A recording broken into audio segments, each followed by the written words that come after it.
Yo veía que hay cosas que a veces uno no necesita hacerle mucha fuerza porque la palabra es como una espada afilada. Cuando usted tiene como un cuchillo afilado, usted no necesita hacerle fuerza porque él mismo donde va pasando, va cortando. Da miedo hasta tocar un cuchillo cuando tiene tanto filo, ¿no? Y así es la Biblia, hermano. La Biblia es una palabra poderosa, es una palabra viva y además es muy eficaz. Ella por donde pasa va cortando y va penetrando. Entonces nosotros vamos a leer un pasaje así, un pasaje que corta y divide y profundiza en muchos aspectos que vienen a ser una advertencia para nosotros. Es más, Pablo, como dice ahí en el capítulo 10, Pablo va a hacer una amonestación contra no solo la idolatría, y Reina Valera poner la idolatría porque es lo que más adelante se va a tratar, sino contra una serie de pecados que pueden ser de una manera espiritualmente hablándolo, pecados capitales, pecados que traen muerte espiritual, pecados que traen el juicio de Dios para su pueblo. Pablo va a usar la historia de Israel en el desierto y algunas experiencias que ellos tuvieron de forma didáctica para advertirnos a nosotros para que no caigamos en ese tipo de pecados. Israel salió de Egipto rumbo a la tierra prometida y duró 40 años en el desierto y tuvo muchas experiencias, ¿no? Asimismo, nosotros también somos un pueblo que ha sido rescatado de un Egipto espiritual que era el mundo, pero también somos un pueblo peregrino que va rumbo a una tierra prometida que es la Jerusalén celestial. Somos un pueblo peregrino que va en ese peregrinaje por un desierto que es este mundo. Y muchas de las experiencias que ellos vivieron representan experiencias que nosotros vivimos. Muchas de las jornadas que ellos tuvieron representan jornadas que nosotros tuvimos. Porque aunque Pablo va a citar eventos que surgieron casi hace 3500 años, el hombre sigue siendo igual. Dios también sigue siendo igual. Entonces muchas de esas dinámicas y esas jornadas que vive el pueblo de Dios tienden a repetirse. Dice Salomón, ¿qué es lo que fue? Lo mismo que será. Entonces uno ve a Israel en el pasado y uno entiende que la iglesia, que es el pueblo de Dios en el presente, va a tener experiencias muy parecidas. Entonces vamos a leer el pasaje, vamos a meditar el pasaje y ir a aquellos pasajes que Pablo está citando para ver la advertencia de Pablo sobre 5 pecados que decimos capitales porque tuvieron y trajeron mucha muerte al pueblo de Israel, como una advertencia a nosotros, como el mismo Pablo lo va a decir, para que nosotros no caigamos en las mismas cosas. Entonces vamos a leer desde el verso 1 en adelante. Primera de Corintios 10, verso 1. Dice, porque no quiero, hermanos, que ignoréis que nuestros padres todos estuvieron bajo la nube y todos pasaron el mar. Y todos en Moisés fueron bautizados en la nube y en el mar. Entonces Pablo va a hacer un símil. Él va a usar las experiencias de Israel para aplicarlas a las experiencias de la iglesia, especialmente la iglesia que le escribe, que es a la iglesia de los Corintios. Entonces Israel tuvo un gran libertador. Claro, el libertador fue Dios, pero Dios usó un instrumento. ¿Ese instrumento quién fue? Moisés. Ahora, en el Nuevo Testamento, especialmente en la epístola a los Hebreos, se dice que asimismo nosotros tenemos un libertador, pero superior a Moisés. Pero la historia de Moisés con Israel es una figura de la obra de Cristo con nosotros. Y dice Pablo que así como ellos fueron bautizados en el mar y con la nube cuando salieron de Egipto, de la misma manera nosotros también hemos sido bautizados en Cristo.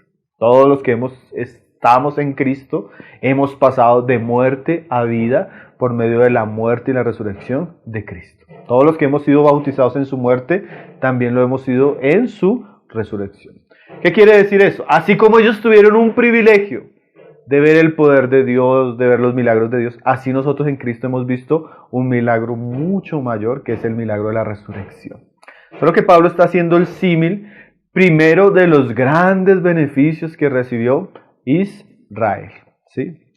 Y dice, Y todos, eso no solo fueron algunos, sino todos los que salieron con Moisés fueron bautizados cuando el mar sepultó a los egipcios y ellos pasaron en seco. Asimismo, todos los que son de en Cristo han sido bautizados en Él. Y por ende también ellos han hecho un bautismo público en obediencia al Señor. Y dice ahí, y todos comieron el mismo alimento espiritual. ¿Sí? ¿Qué se dice ahí? El maná que cayó del cielo. Todos ellos vieron día tras día la provisión del cuidado de Dios y cómo Dios los alimentó. Ahora Jesús dice que Él venía a traer el verdadero alimento, que verdaderamente saciaba el alma, que es Cristo mismo. Cristo es el pan del cielo.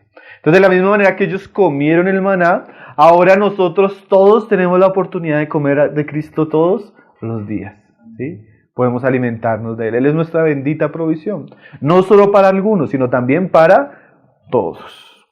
Y dice ahí, y todos bebieron la misma bebida espiritual, porque bebían de la roca que los seguía, y la roca era Cristo. O sea, así como ellos también cuando tuvieron sed y Moisés golpeó la piedra y de la piedra fluyó agua, así también todos nosotros hemos bebido de la agua espiritual que Jesús prometió a los que creyeran. ¿Cuál es esa agua? El Espíritu Santo. ¿Se acuerdan que Jesús dijo ahí en Juan, el que tiene sed venga a mí? Y yo le daré y de su interior correrán ríos de agua viva. Esto hablaba, dice Juan, del Espíritu que habrían de recibir todos los que creyeran en Él.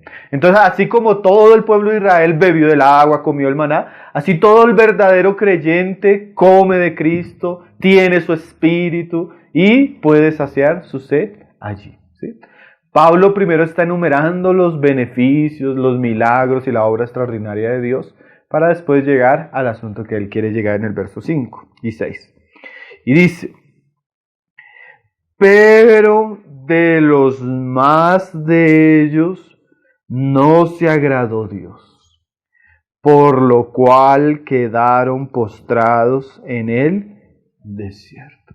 O sea que aunque el Israel histórico recibió tantas bendiciones, tantos milagros, tantos beneficios de Dios, la característica de la generación que salió de Egipto fue que de los más, o sea, de la mayoría, de casi todos, no se agradó Dios. Salieron 600,000 hombres y de esos que salieron, solo 2 pudieron llegar a la tierra prometida: Josué y Caleb.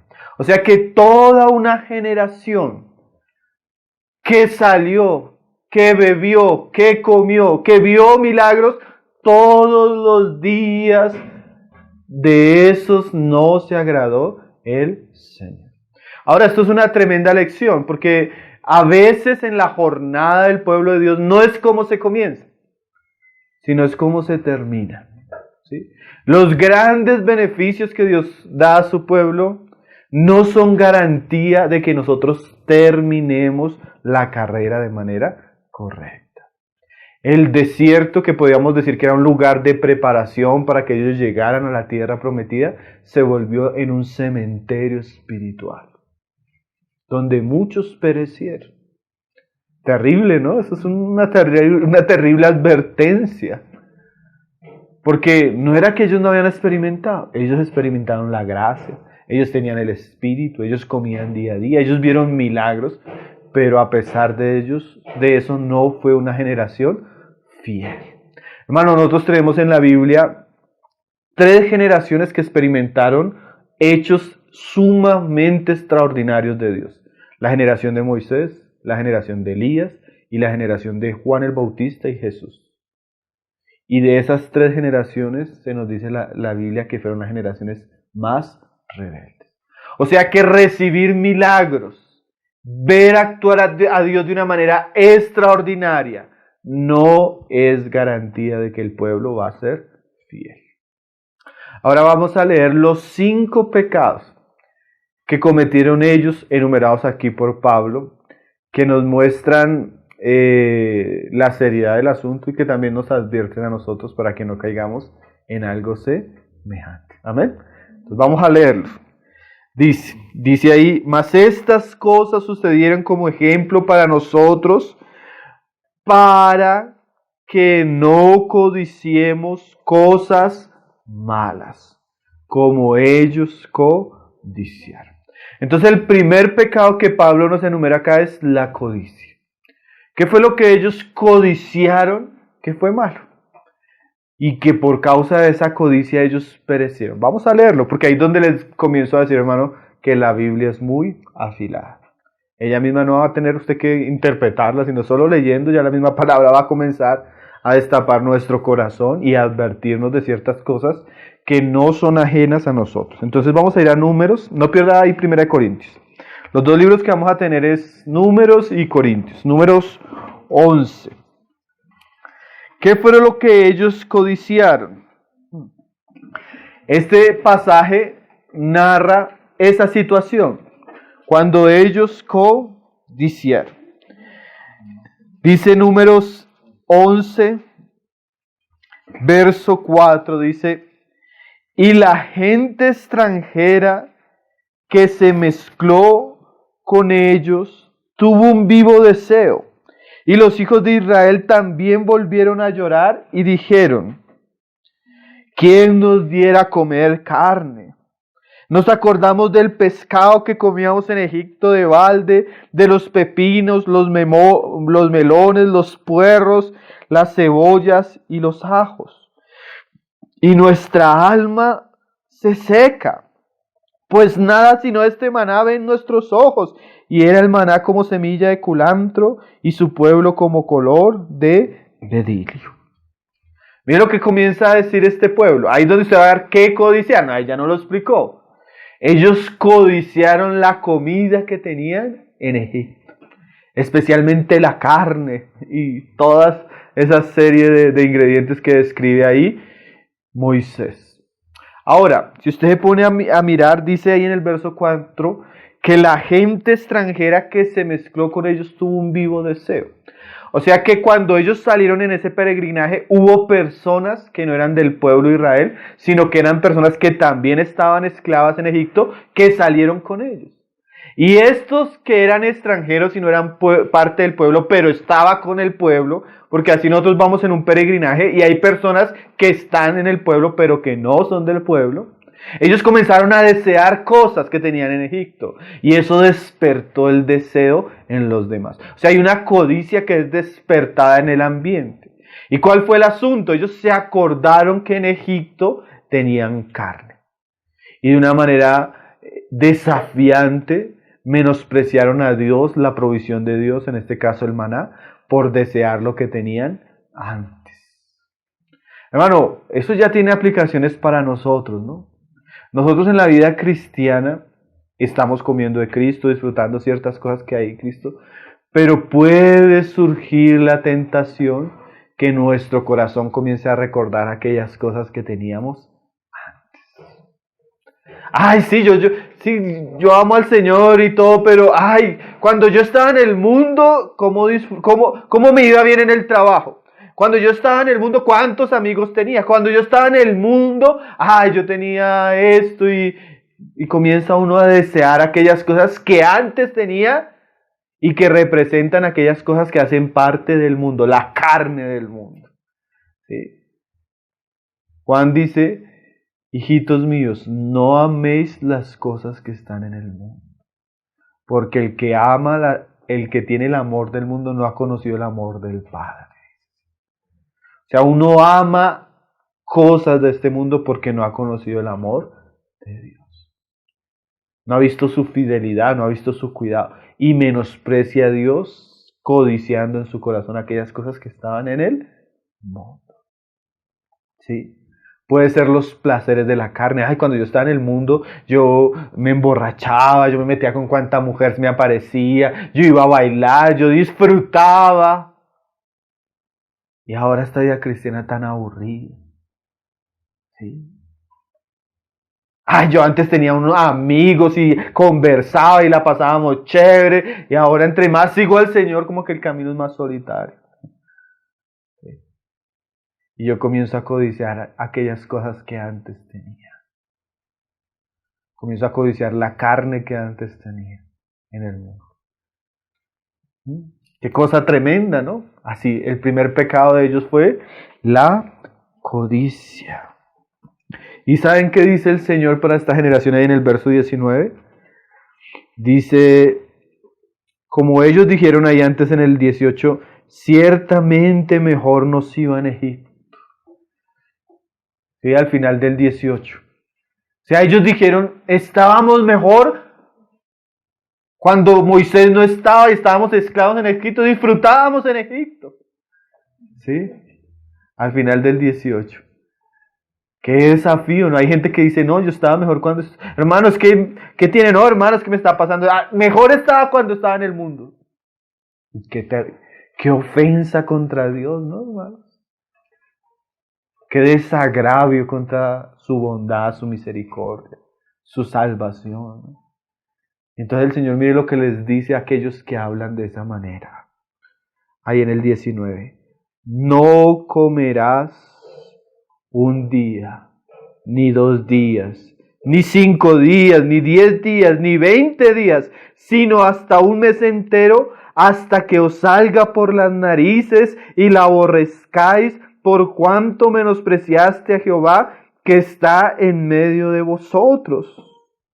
O sea, ustedes quieren carne, les dijo el Señor, les voy a dar carne un día, no solo un día, 2 días, no solo 2 días, 3 días, por un mes completo van a comer carne hasta que les salga por las narices, por cuanto aborreciste al Señor.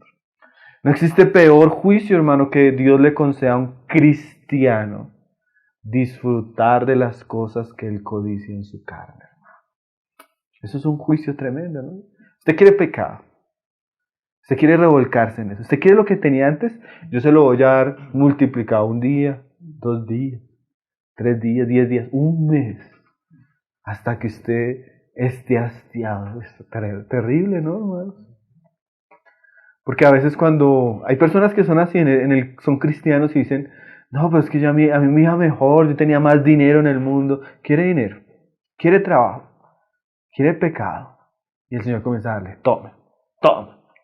Y comienza a hastiarse, a llenarse de todo eso a tal punto que él comienza a aborrecer la vida. Porque, hermano, nada de lo que estaba en Egipto era bueno. El Señor nos libre cuando codiciamos cosas que no son Él. Y nos libre de concedérnoslas. Es lo tremendo que dice más adelante.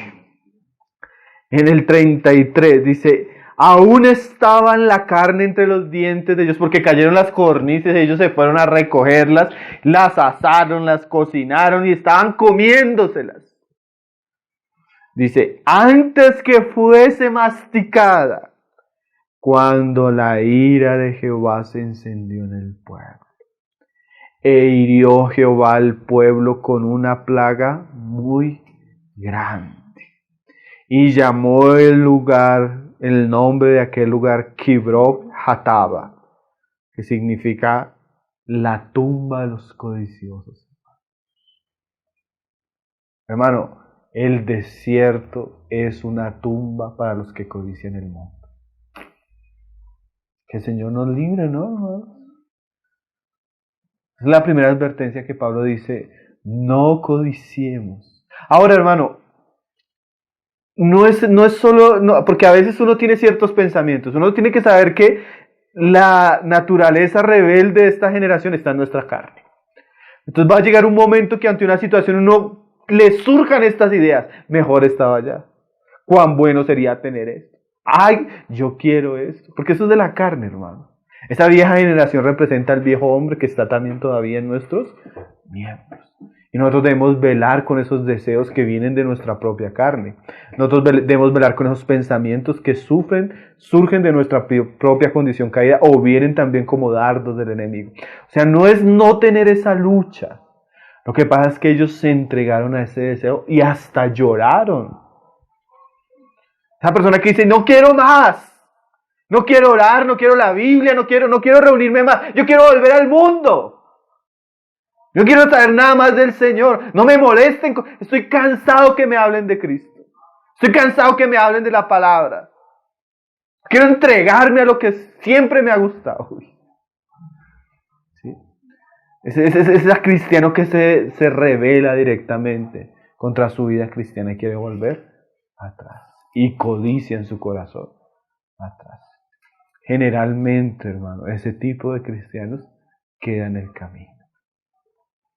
Generalmente ese tipo de cristianos, aunque disfrutó del maná, aunque bebió el agua, aunque fue bautizado, aunque estuvo en la congregación, muchos quedan como retamas en el desierto. ¿Sí? Este lugar se llamó, como dice ahí, Kibroth Hatava, por cuanto allí sepultaron al pueblo codicioso.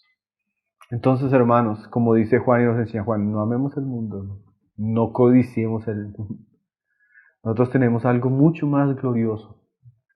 Nosotros sabemos que somos peregrinos, nosotros tenemos una gran esperanza. Nuestro amor, nuestra esperanza debe estar hacia adelante, no hacia atrás. Atrás solo miramos para recordar de dónde Dios nos sacó, ¿no? Atrás solo miramos para dar gracias al Señor por su obra. Atrás solo miramos para ver qué condición tan horrible teníamos antes y las consecuencias de lo que hacíamos, ¿no? No para codiciar, el Señor nos libre de codiciar lo que hay atrás. Amén. Ahora vamos a mirar el segundo pecado. El primer pecado es que ellos, ¿qué? Codiciaron cosas malas, como ellos codiciaron. Y dice el siguiente versículo, el 7. Ni seáis idólatras, como algunos de ellos. Según está escrito, se sentó el pueblo a comer y a beber, y se levantó a jugar. Eso está en el libro de Éxodo, capítulo 32, donde se nos habla la historia del becerro de oro, ¿sí? Éxodo 32, se nos habla el episodio donde ellos hicieron un becerro de oro y donde dijeron que ese era Jehová y que le debían adorar. Entonces, el siguiente pecado de ellos es la idolatría.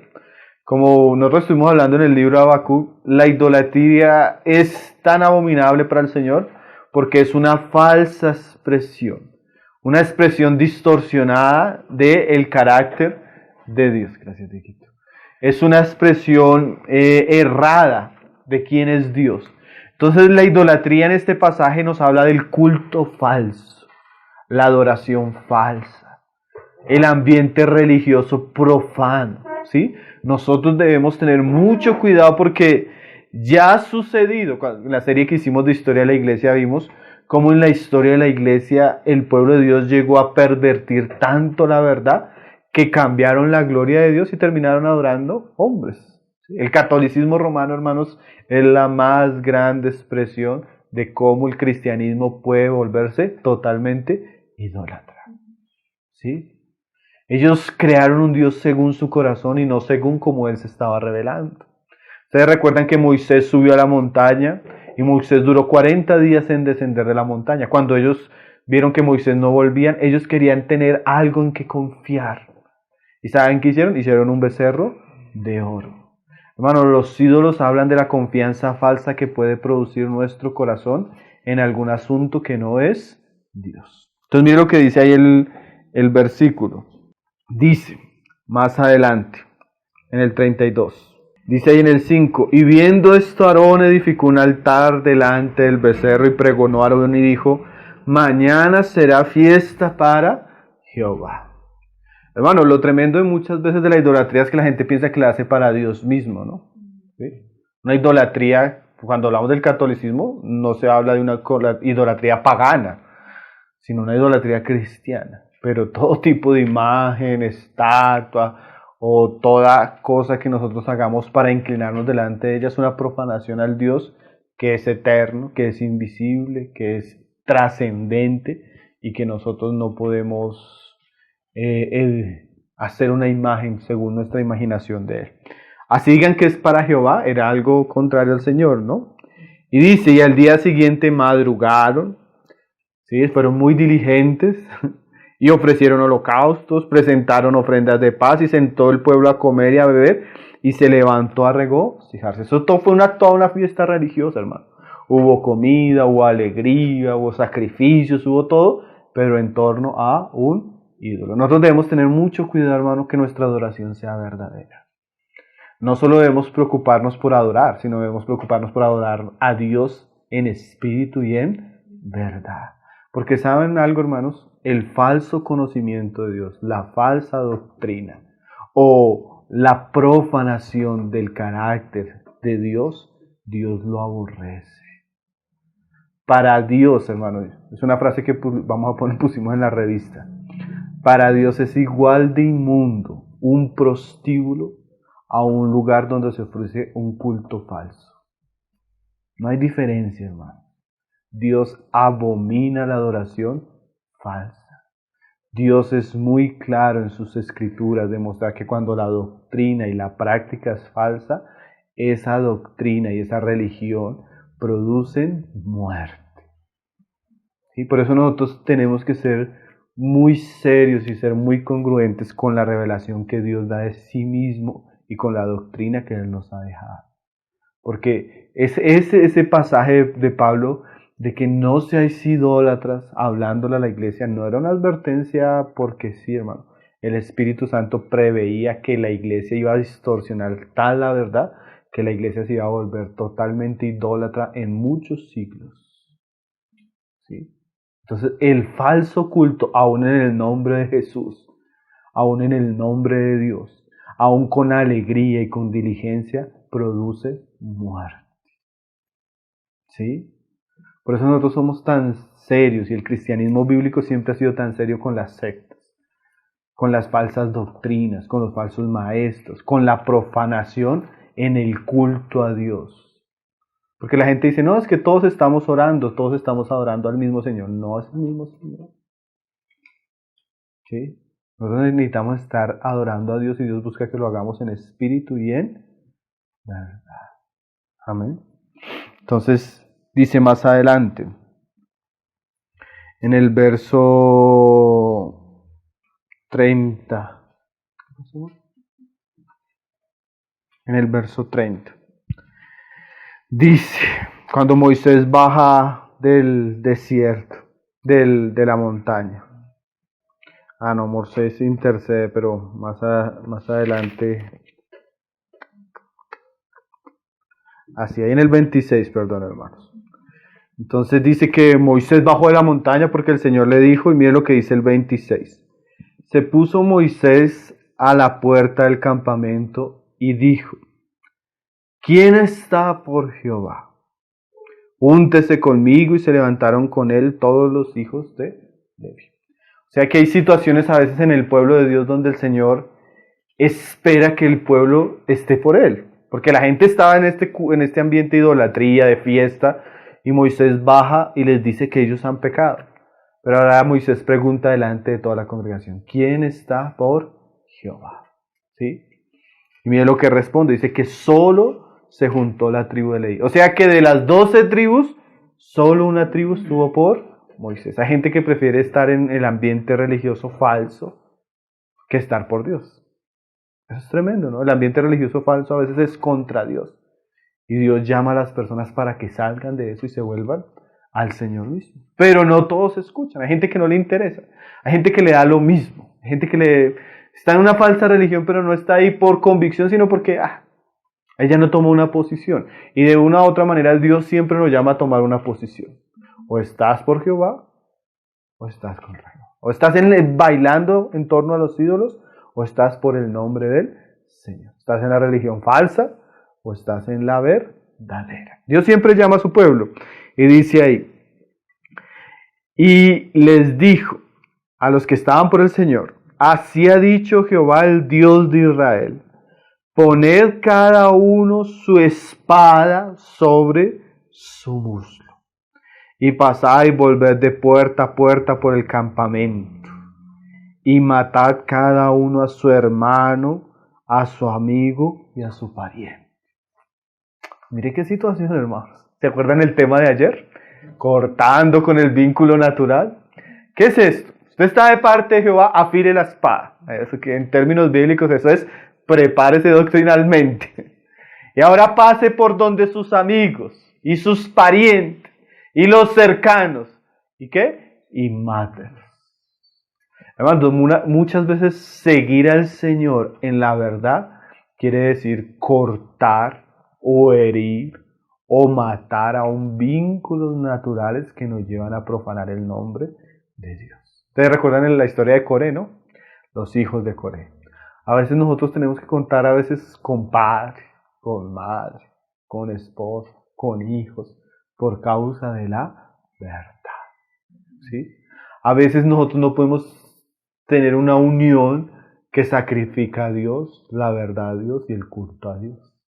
Nosotros a veces tenemos que herir, ¿no?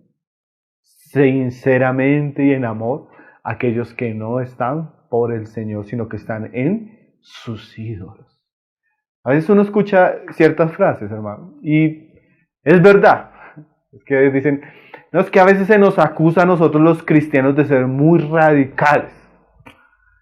¿Sí? Muy radical con el católico, muy radical con el testigo, muy radical con el musulmán, muy radical con el unitario.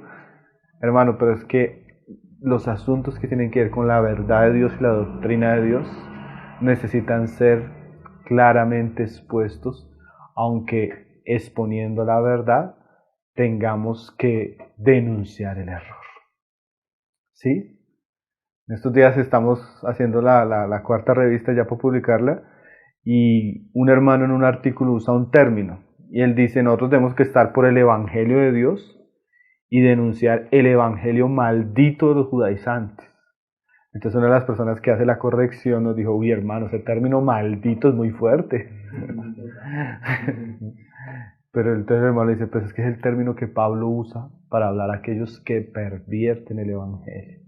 Es un evangelio anatema, es algo maldito, hermano. Hay gente que está muriendo, hermanos, en una cantina.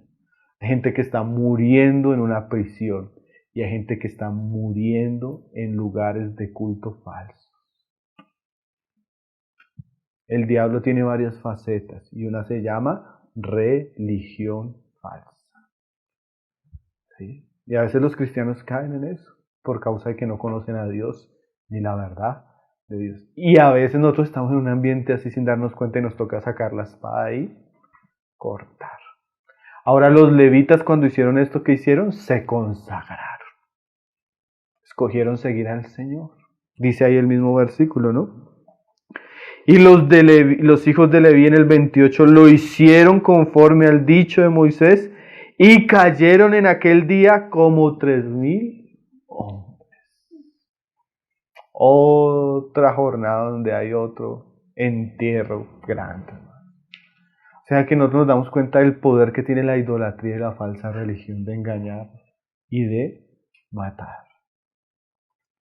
Dice ahí, entonces Moisés dijo, hoy os habéis consagrado a Jehová, pues cada uno se ha consagrado en su hijo. O sea, ellos a veces tuvieron que hacerlo a su propio hijo. ¿Y usted cree que es difícil de pronto decirle a su abuelita que esa religión es falsa?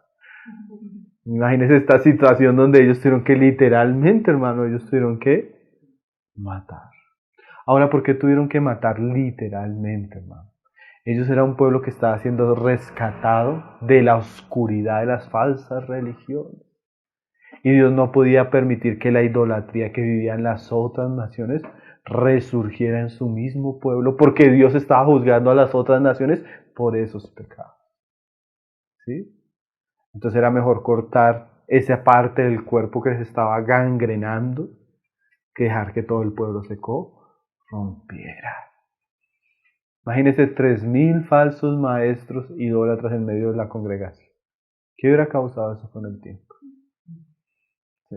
Entonces el Señor habla con seriedad que eso debía ser tratado. Y dice ahí, cada uno se ha consagrado en su hijo y en su hermano para que Él dé bendición hoy sobre vosotros. Estos que hicieron esto, los levitas, fueron los que llegaron a ser los sacerdotes de Jehová.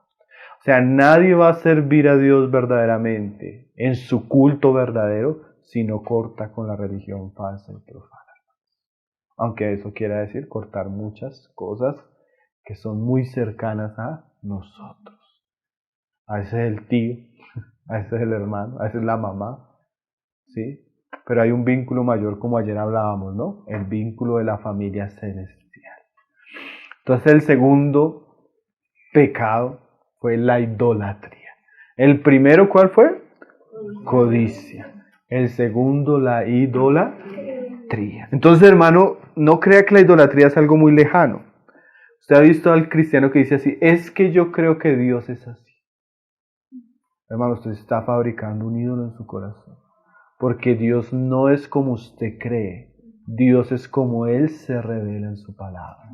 Lo que usted cree es lo que usted fabrica en su corazón. Entonces usted no está creyendo en Dios, sino en un falso ídolo producido a la medida de su imaginación. La idolatría no es solo algo físico, hermano. Dios no es lo que usted cree, Dios es lo que Él es eternamente. ¿Y cómo sabemos quién es Dios? Por lo que Él ha revelado de sí mismo. ¿Sí está entendiendo, hermano? Es que a mí me gusta creer a mi manera. Su manera es una falsa religión. Dios no nos manda a creer a nuestra manera, hermano. Dios nos manda a creer de la manera como Él se reveló en su palabra. Porque cuando usted cree a su manera, no está creyendo en Dios, sino está creyendo en usted. ¿Sí? Es como el artesano cuando fabrica de yeso o de madera un ídolo. Él está produciendo algo según su imaginación e inclinándose ante él. Ahora dice Tozer, los ídolos no necesariamente tienen que ser físicos. ¿Sí? La gente dice que cree en Dios, pero no en el Dios verdadero, hermano. Cree en un Dios fabricado por su propio corazón. Entonces hay que tener cuidado. Por eso necesitamos conocer a Dios. Por la Escritura y por medio de Jesucristo. Ahora el siguiente versículo ahí en 1 Corintios, ¿cuál nos dice que sería el siguiente pecado? Dice ahí, en el 8, ni forniquemos, como algunos de ellos fornicaron, y cayeron en un día 23,000. O sea, la fornicación fue más que la idolatría. Entonces vamos a leer el pasaje, Números 25. Números 25. Esta historia, hermano, fue casi ya ellos llegando a la tierra prometida. Números 25. Fue la ocasión que ellos se mezclaron con las moabitas. Ahora, hermanos, es tremendo. Yo leyendo este pasaje, si usted mira desde el capítulo 22, 23 y 24, Dios trató a un falso profeta que quería maldecir al pueblo de Israel. Ustedes conocen la historia, ¿no? Balac contrata a Balaam para maldecir a Israel. Pero cada vez que lo iba a maldecir, terminaba bendiciéndolo. Y él llega a una conclusión: ¿cómo puede uno maldecir al pueblo de Dios cuando Dios lo ha bendecido? Y ahí, hermano, nosotros entendemos un asunto bien, bien interesante. Ningún brujo, ningún hechicero, ningún adivino, ningún satán, nada, hermano, nadie puede traer una maldición sobre el pueblo de Dios que Dios ha bendecido. Ahora, lo que no pudo hacer Balaam con sus maldiciones, lo hicieron las moabitas con la fornicación. Lo tremendo es que más adelante nos dice que Balaam aconsejó a Balac: no podemos maldecir al pueblo que Dios ha bendecido, envíales mujeres, porque eso sí va a despertar la ira de Dios. Entonces a veces lo que no puede hacer un brujo, lo que no puede hacer un satanista, lo que no puede hacer alguien que nos haga un ritual así que pague para que nos vaya mal, lo pueden hacer los pecados, especialmente en el área sexual, hermano. ¿Sí? Esta área tal vez ha sido una de las áreas que más ha matado creyentes en su jornada espiritual. La advertencia de Pablo es: ni forniquemos. Miremos qué fue lo que pasó. Números 25 dice: moraba Israel en Sitín, y el pueblo empezó a fornicar con las hijas de Moab, las cuales invitaban al pueblo a los sacrificios de sus dioses, y el pueblo comió y se inclinó a sus dioses. O sea, lo tremendo de la relación con las moabitas es que no solo era una relación sentimental, física, sino que también había una relación espiritual. Porque ¿saben qué dice Pablo? Que el hombre que se une a la ramera, se hace uno con la ramera. O sea que la realidad espiritual, moral de la persona, al unirse con otra persona, es mezclada ahí. Eso es un misterio, hermano. No sé cómo explica eso. Pero el asunto era que no solo se involucraban emocional, físicamente, sino que también al involucrarse con una mujer impía, el hombre estaba corrompiéndose espiritualmente. Y eso es muy común cuando usted une a una persona con otra, hay una influencia, ¿no? Nosotros lo vemos bastante en el matrimonio. Nosotros influenciamos a nuestras esposas para bien o para mal. Ahora estos hombres tenían prohibido casarse con mujeres extranjeras. Y ellas no estaban buscando un matrimonio, porque la moabita no busca matrimonio. La moabita en ese tiempo, que era la mujer pagana, era una mujer que se ofrecía y se entregaba a un tipo de religión tan pagano, hermanos, que en los mismos cultos paganos había prostitución. Es algo difícil de entender para nosotros, pero eran sacerdotisas prostitutas. Entonces en los templos paganos era mezclada la religión falsa con la prostitución, ¿sí? Entonces imaginen que los templos paganos antiguos era como la zona de tolerancia de nuestros días. Usted veía de todo tipo de cosas, ¿no? Claro, porque el falso conocimiento de Dios produce eso. Ahora, hermano, este pueblo era llamado a ser santo. Y Satanás usó la tentación de las mujeres para atraer el corazón de los hombres y llevarlos a pecar. Y comenzaron a caer en este tipo de pecados y a entregarse a los ídolos falsos. Hermano, la tentación sexual es una tentación muy eficaz y que el diablo ha usado muchas veces para destruir a muchos. Dice Proverbios, los más fuertes han caído en los brazos de mujeres rameras. Tenemos el caso de David, tenemos el caso de Salomón, tenemos el caso de Sansón, que son ejemplos tremendos de cómo un hombre puede ser seducido en las trampas del pecado sexual. Hay muchas advertencias en las escrituras de que tengamos cuidado, ¿sí? Esto yo pienso que no es una tentación tan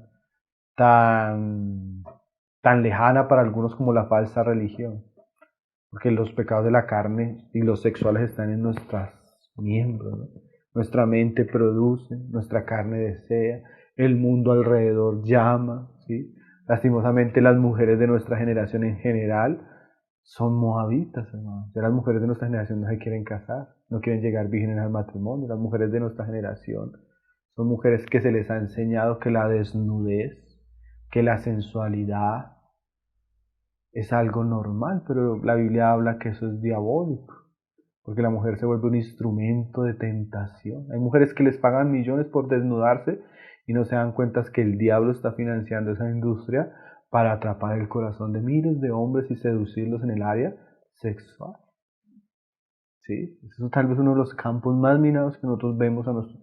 Usted no le vende hoy un producto, ni siquiera de una crema dental, sino sale una mujer en ropa interior. Y lo que otras generaciones escandalizaba, en nuestra generación es normal, ¿no? Y nosotros debemos velar porque tal vez es una lucha muy íntima y muy cercana de cada uno de nosotros, ¿sí? Lo que no me puede hacer la bruja con sus maleficios, de pronto lo puede hacer la vecina con su coquetería, la compañera de trabajo, bueno, ¿sí? Hay moabitas por muchos lugares. Hay moabitas que salen en la televisión, en el internet.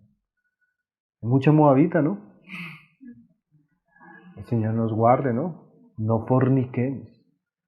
Porque dice Pablo que cayeron ese día 23,000. ¿Saben cuántas son 23,000 personas, hermano? Como si el estadio del Campín repleto muriera en un solo día. Usted ha ido una vez al estadio, usted ve toda esa cantidad de gente. Esos son más o menos 23,000 personas que murieron en un solo día. Ni el coronavirus, hermano, en Colombia ha llegado a esos sitios en todos estos días. Dice ahí en el 25. Acudió, en el 3, así acudió el pueblo a Baal Peor, y el furor de Jehová se encendió contra Israel. Y Jehová dijo a Moisés: toma a todos los príncipes del pueblo y ahórcalos ante Jehová delante de él. Mire, hermano, hay cosas que... Por eso les decía, hermano, uno no necesita estos pasajes forzarlos para decir que este pasaje es sagrado al Señor, ¿cierto? ¿No? ¿Cómo permitieron eso? Porque fue algo que en masa. Y los príncipes permitieron eso. Entonces, como ellos lo permitieron, ahórcalos delante de todos, a los ojos del Señor. ¿Por qué el Señor hace eso, hermano? Si usted lee Éxodo, si usted lee Levítico, hermano, Dios les había dicho, no hagas esto, no hagas esto, no hagas esto, no hagas esto. Ellos no eran ignorantes, hermano. La ley era clara y repetitiva en todos estos tipos de pecados. Y aunque les dijeron no, no, no, no, ellos lo hicieron. Terrible, ¿no? Y miren que comienza a haber una mortandad y comienzan ellos a ver los príncipes ahorcados y llega uno descarado, porque es que el pecado es descarado, hermano. El pecado es descarado. Miren lo que pasó ahí más adelante. Dice en el 6, y he aquí un varón de los hijos de Israel vino y trajo una madianita a sus hermanos, a ojos de Moisés y de toda la congregación de los hijos de Israel, mientras lloraban ellos a la puerta del tabernáculo. O sea, unos que se sintieron constreñidos y estaban llorando en la casa de Dios por el pecado que estaba sucediendo, por la muerte de los que habían sido ahorcados, y este llega descarado con la mujer. Es el cristiano descarado, ¿sí? Que sabe, que ha visto las consecuencias del pecado, que se le ha advertido una y otra vez, y aún así llega con la noviecita de la reunión. Ese cristiano sin vergüenza, ese cristiano que no tiene temor, ese cristiano que hace cosas, ¿sí? Que ya sabe que no es... Después de que usted le ha explicado, le ha hablado y ya llega así como... Y llegan como alegres, así. No hay casos así, hermanos. Eso no solo pasa en Israel. Uno ve muchos casos así, ¿no? Y dice ahí, y lo vio Fignes, hijo de Eleazar, un sacerdote, hijo del sacerdote Aarón, y se levantó de la congregación y tomó un hacha en su mano. Ahí viene Juan el Bautista. Esta era la versión de Juan el Bautista antes.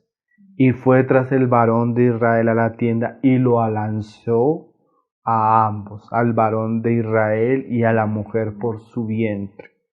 Y cesó la mortandad de los hijos de Israel. Y murieron de aquella mortandad 24,000. Qué situación la de Fignes, ¿no?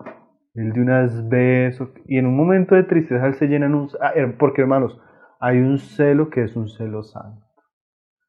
Fignes se llenó de celo santo y se fue tras el hombre y lo cogió y a él y a la mujer.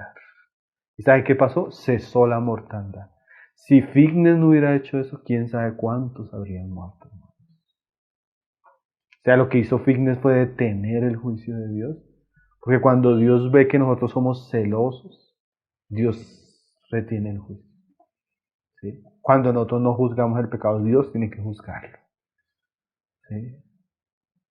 Entonces este pasaje nos muestra la seriedad, hermanos, de la fornicación. ¿Y saben qué dice después del pasaje?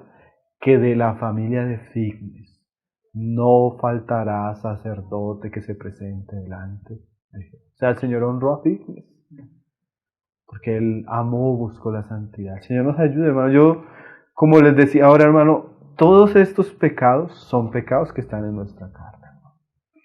Son pecados que nos es difícil que aparezcan entre nosotros porque eso es nuestra naturaleza, hermano. Pero antes de que alguien venga con el hacha contra nosotros, deberíamos venir nosotros mismos y tratar esos pecados, juzgar esos pecados, confesar esos pecados, limpiarnos de esos pecados, antes que suceda lo que sucedió con Israel. Tercero, ¿no? Vamos terminando, nos quedan 2. Yo les decía que es filosa esta espada, ¿no? No necesita usted forzarla. El mismo pasaje le va a usted diciendo la seriedad del asunto. Dice ahí en el 9: ni tentemos al Señor como también algunos de ellos le tentaron y perecieron por las serpientes. Entonces vamos a leer el pasaje ahora del cuarto pecado, que es tentar a Dios. Números 21. Aquí, Números 21.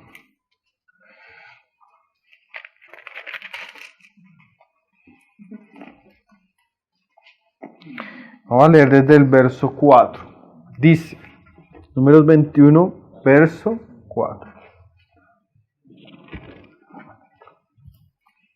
Dice, después partieron del monte de Or, camino del Mar Rojo, para rodear la tierra de Edom. Y se desanimó el pueblo por el camino. Hermano, ya comienza a notar esto. La tentación o tentar a Dios muchas veces surge del desánimo. Hay que tener cuidado con el desánimo, porque el desánimo es la base a veces de muchos de nuestros pecados.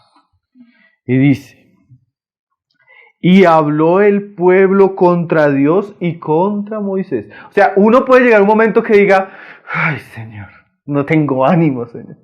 Señor, me siento sin fuerza, sin ganas de orar, esta situación ya me está agotando. Pero uno puede orar, uno puede refugiarse en el Señor, uno puede guardar silencio y esperar, porque eso es lo que nos dicen los salmos, no, espera en Jehová. Aún uno puede aquietar su alma. ¿Por qué te impacientas, oh alma mía? ¿Por qué te turbas? Espera en Jehová. Sí, pero cuando uno no sabe cuidar y lidiar con esas circunstancias, hermano, es muy fácil pecar. Hermano, a veces yo pienso que esta jornada en la que nosotros estamos viviendo es una jornada que es muy fácil pecar, ¿no? Porque uno ve que las cosas no mejoran, porque uno ve que el asunto se pone más difícil, porque uno ve que la economía está apretada, porque uno ve que quiere hacer y no puede hacer. Y eso puede generar un ambiente de mucho desánimo que puede ser la cuna de otros pecados. Entonces hay que velar, hermano. No hay que dejar que eso crezca, no hay que dejar que eso avance. Pablo siempre está diciendo a los creyentes, y Pablo lo decía en la cárcel, ¿no? Regocijados, siempre en el Señor, regocijados. Nosotros tenemos la tendencia a ver solo lo malo y no vemos lo bueno. No vemos lo que el Señor ha hecho, no vemos cómo Dios nos ha cuidado hasta hoy, no vemos los beneficios que hemos recibido. Entonces hay que tener mucho cuidado porque el desierto a veces produce mucho desánimo. Y esa es la base del pecado de la tentación o tentar al Señor. Y dice, y habló el pueblo contra Dios y contra Moisés. Otra vez, ¿por qué nos hiciste subir de Egipto para que muramos en este desierto? Pues no hay pan ni agua y nuestra alma tiene fastidio de este pan tan liviano. Volvemos al mismo pecado. Estábamos mejor en Egipto, ¿no? Moisés, ¿por qué nos sacó de Egipto para hacernos morir en este desierto? Estamos cansados del maná, estamos cansados. Hermano, hay que tener cuidado porque hay gente que uno comienza a decir, hermano, órale, ya estoy cansado de orar. He orado y Dios no me responde. Leo la Biblia y Dios no me habla. Estaba mejor antes cuando estaba en el mundo. No me iba tan mal. No pasaba estas circunstancias que estoy viviendo. ¿Sí? Mejor que nunca me hubieran predicado. Mejor nunca haber... Uy, es una situación así, hermano. Qué tentación, ¿no? Eso es tentar a Dios, hermano. Hablar contra Él en un momento de desánimo. Y no era algo así escondido, eso lo decían así. Se juntaban todos para decirlo, ¿no? Decían, Señor, nos sacaste para matarnos a nosotros y a nuestros hijos en este desierto. Ellos eran osados, ¿no? Ellos eran obstinados en su pecado, ellos eran... ¿Y qué pasó? Dice, y Jehová envió entre el pueblo serpientes ardientes que mordían al pueblo y murió mucho pueblo de Israel. O sea, ¿cuál fue el juicio del Señor? El Señor les mandó serpientes. ¿Por qué? Porque ellos hablaban como serpientes, hermano. Veneno había en sus labios, dice Romanos. En ellos no había camino de paz. ¿Y usted ha visto personas así que cuando usted habla con ellos de una vez lo desaniman? Cuando usted habla con ellos, de una vez le generan un espíritu de temor, de una vez le generan un espíritu de inconformidad, de una vez le generan esa persona que habla como serpiente, que critica todo, que aborrece todo, que está disgustada con todo. ¿Sí? Y a veces yo creo, definitivamente yo creo que la iglesia necesita aprender muchas cosas, hermano. Y nosotros necesitamos madurar en muchas cosas. Pero esa persona que está cansada de todo, que todo tiene descontento por todo, que todo... Me hago entender, esa persona que mantiene ese espíritu, que es como una serpiente, lleno de amargura en su corazón, lleno de cosas contra... Y se queja contra el Señor, se queja contra los hermanos, se queja contra la iglesia, se queja con... Esa persona que tiene un sinsabor en todo momento. Ay, hermano, esa persona es como una serpiente. Y al que es así con sus labios, y tienta a Dios con sus labios, Dios le permite que lo muerda la serpiente. A veces la persona es así, ay, este trabajo que tengo, ya estoy cansado, el Señor hubiera podido darme. Y el Señor le dice, bueno, le va a mandar otro trabajo, pero le va a mandar una serpiente. ¿Sí? Ah, estoy en esto, cansado. No le gusta esto, le va a mandar otra serpiente. Para que el Señor enseñarnos, ¿no? Que no debemos ser así. Y en esta ocasión cuando ellos se dan cuenta que pecaron. Gracias al Señor, el Señor les permitió a algunos darse cuenta que pecaron. Y le pidieron a Moisés que orara para que Dios quitara las serpientes. Y el Señor dijo, hazte una serpiente de bronce. Y todo el que mire la serpiente de bronce va a ser sano. Esa serpiente de bronce es una figura de Cristo, hermano. Cristo nos quiere librar de nuestra murmuración, hermano. Cristo nos quiere librar de nuestra inconformidad. Cristo nos quiere librar del desánimo, porque eso es un pecado que también mata, hermano. Así como mata la fornicación, así como mata la idolatría, también la amargura mata, hermano. También del desánimo mata. También la inconformidad mata espiritualmente, hermanos. ¿Sí? Dios nos libre de ese espíritu, ¿no? Ellos siempre estaban viendo atrás. Todo lo veían mal, todo era... Y a veces hay gente que es así, todo lo ve mal. Parecen ángeles de la muerte. A todas horas desanimados, a todas horas tristes, todo. Hermanos, vamos a hacer esto. No, ¿para qué, hermano? No, hermano, este año. No, hermano, Hermano, yo leía de Oswald Chamberlain, decía lo siguiente: no es de un cristiano el espíritu pesimista. El cristiano siempre debería tener gozo, fe, esperanza, aún en los momentos difíciles. No quiere decir que él viva en una burbuja donde él no vea las situaciones, pero él debe aprender, así como dijo Habacuc: con todo yo me alegraré en Jehová. Nosotros deberíamos alegrarnos en Jehová, en el Dios de nuestra salvación. Aquellos que vieron la cruz simbólicamente en la serpiente de bronce, el Señor les sanó. Dios nos sana, hermanos, de ese tipo de mal. Y el último sería el cuarto, sería la murmuración. Primera de Corintios 10, dice en el 10. Ni murmuréis, ese sería el último pecado, ¿no? Entonces, primero, codicia. Segundo, idolatría. Tercero, fornicación. 4, tentar. Quinto, murmuración. El cuarto y el quinto parece que están ahí. Son hermanos, son siameses, son hermanos gemelos. Dice, ni murmuréis como algunos de ellos murmuraron y perecieron por el destructor. Entonces aquí, bueno, las referencias hacen a número 16, pero hay una referencia que ellos murmuraron 10 veces, hermano. Ya podríamos mirar varios casos. Pero vamos a leer el de números 12. No hubo ninguno suave. Números 12. Bueno, números 12 es el de... No, leamos el del 14 más bien. 14. Cuando vinieron los espías del Señor y murmuraron contra el Señor. Números 14. Sí, porque el 12 es el caso de María y Aarón. El 16, que también es otra referencia, el caso de Coré. Todas son historias tremendas, ¿no? Pero, bueno, vamos a leer la del 14. Y dice, en el 14, usted ve el contexto del 13 es cuando ellos envían los espías, ¿no? Ellos envían a recorrer la tierra y los espías vuelven y dan un informe bien negativo. ¿Se acuerda lo que decíamos ahorita? Los pesimistas. Hermano, hay que tener un cuidado, ¿no? Porque a veces alguien quiere hacer algo. Uy, no, tenga cuidado, eso es terrible. Y es la voluntad del Señor. Uy, no, ¿cómo va a ser? Y la gente comienza a entrar en pánico, en miedo, por otras voces. Hermano, y más en estos días nosotros debemos tener cuidado con las voces.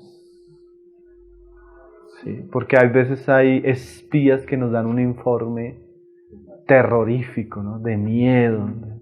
Que no, eso no ya no quiere. Hoy en día hasta la gente, hermano, no quiere ni salir. Y es un espíritu de miedo que, hermano, es una de las armas que usa más el diablo para manipular, es usar el miedo, hermanos. No quiere decir que no vamos a hacer, bueno, otras cosas. Pero el miedo a veces el diablo lo usa para destruir y esclavizar al hombre, ¿no? Entonces ellos llegaron con un informe terrible, ¿no? Dice ahí en el verso 32, y hablaron mal entre los hijos de Israel, en el 13:32 para el contexto, y hablaron mal entre los hijos de Israel de la tierra que habían recorrido, diciendo, la tierra por donde pasamos para recorrerla es tierra que traga a sus moradores, y todo el pueblo que vimos en medio de ella son hombres de grande estatura.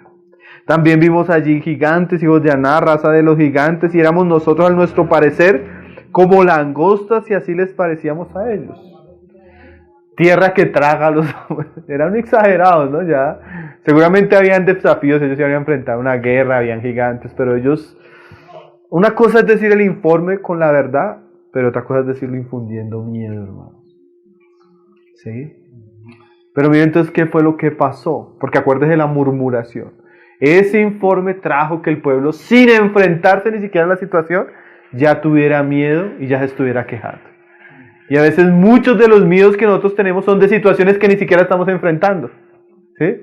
A veces uno ve el papá, no, ¿y cómo le voy a pagar la universidad al muchacho? ¿Cuántos años tiene? 8. Ya está sufriendo por la universidad del muchacho, y el muchacho tiene 8 años. Pero así somos nosotros, hermano. Hermano, la mayoría de nuestras preocupaciones no son reales. Eso es algo que es muy cierto, hermano. Nos preocupamos de cosas que ni siquiera estamos viviendo. ¿Sí? Hay circunstancias que de pronto sí nos pueden generar una angustia natural porque la estamos viendo, pero hay cosas que hasta son falsas, hermano. Y dice, entonces toda la congregación gritó y dio voces. ¿Sí ve lo peligroso que puede ser una persona negativa, una persona que infunda miedo? Las personas pueden llegar a gritar, a dar voces. Y dice, y el pueblo lloró aquella noche. ¿Sí?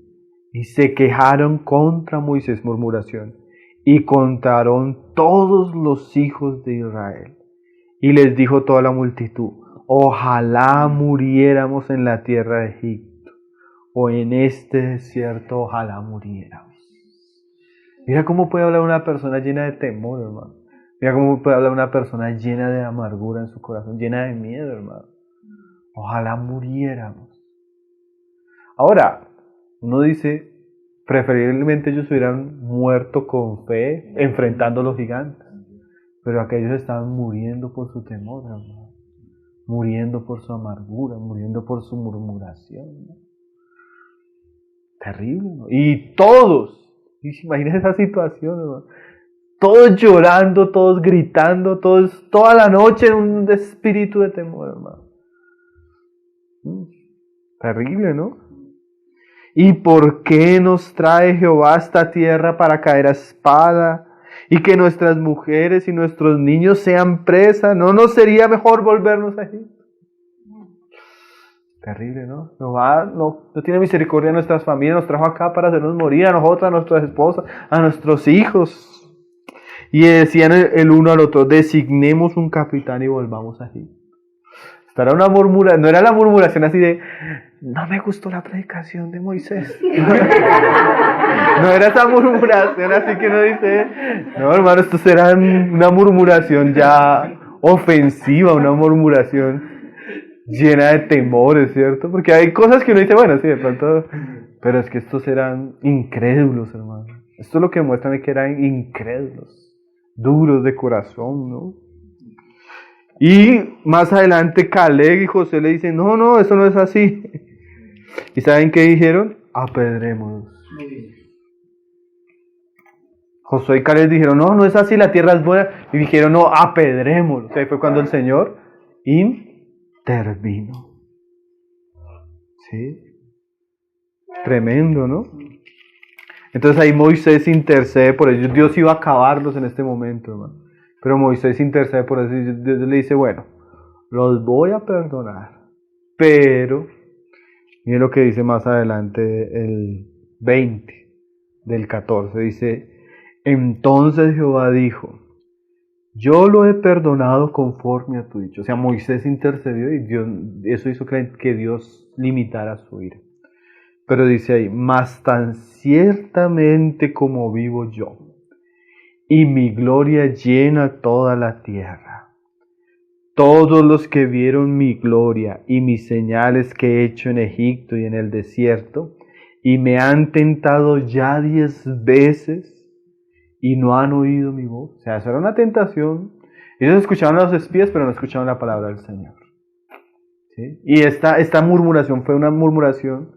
El número 10 en la Biblia es un periodo amplio. Ellos fueron así casi todo el tiempo, ¿no?